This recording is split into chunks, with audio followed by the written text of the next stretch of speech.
17 mand havde kvalificeret sig til finalen i længdespring. Blandt dem 22-årige Bob Beamon fra USA, og gør sig klar til første omgang og fjerde mand, der springer.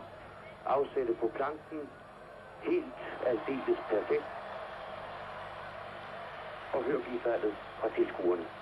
Det er så langt ude, så han er ved at springe ud af sandgraven, og måleapparatet på den vandrette bjælke kan ikke måle det. Man må stålmåle båndet frem for at klare afstanden. Men reglerne siger, at så frem der er tale om rekord, skal man alligevel måle efter stålbånd.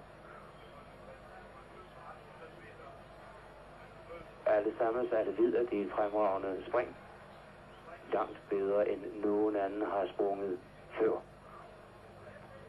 Han mødte som ung i strid mod topnavne til Owenesian, Lynn Davis og Ralph Boston, og se på hans reaktion. Et helt exceptionelt godt resultat. Og dermed var konkurrencen afsluttet. 8,90 meter.